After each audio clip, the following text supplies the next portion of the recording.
The Eighth Elegy, dedicated to Rudolf Kastner.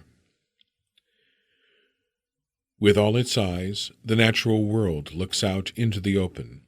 Only our eyes are turned backward and surround plant, animal, child like traps as they emerge into their freedom. We know what is really out there only from the animal's gaze, for we take the very young child and force it around so that it sees objects, not the open, which is so deep in animals' faces. Free from death, we only can see death. The free animal has its decline in back of it forever, and God in front, and when it moves already in eternity, like a fountain. Never, not for a single day, do we have before us that pure space into which flowers endlessly open. Always there is world, and never nowhere without the no. That pure, unseparated element which one breathes without desire and endlessly knows. A child may wander there for hours, through the timeless stillness, may get lost in it and be shaken back, or someone dies and is it. For nearing death, one doesn't see death, but stares beyond, perhaps with an animal's vast gaze. Lovers, if the beloved were not there blocking the view, are close to it and marvel.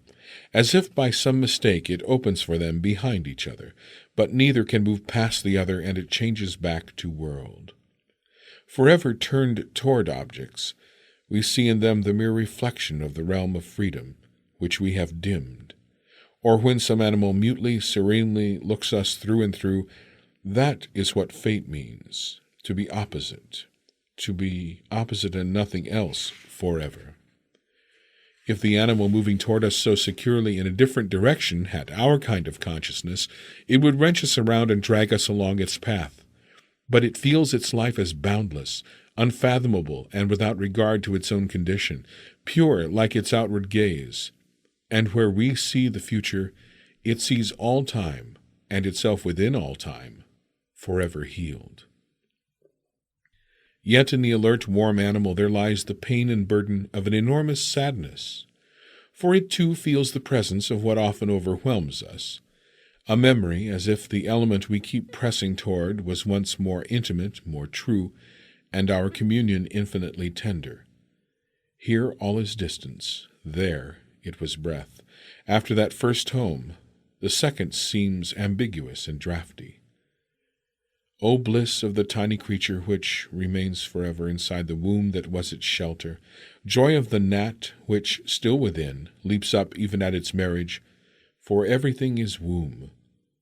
And look at the half-assurance of the bird, which knows both inner and outer from its source, as if it were the soul of an Etruscan, flown out of a dead man received inside a space, but with his reclining image as the lid. And how bewildered is any womb-born creature that has to fly, as if terrified and fleeing from itself, it zigzags through the air the way a crack runs through a teacup. So the bat quivers across the porcelain of evening. And we, spectators always, everywhere, turn toward the world of objects, never outward. It fills us, we arrange it, it breaks down, we rearrange it, and then break down ourselves. Who has twisted us around like this, so that no matter what we do, we are in the posture of someone going away? Just as upon the farthest hill, which shows him his whole valley, one last time he turns, stops, lingers, so we live here, forever taking leave.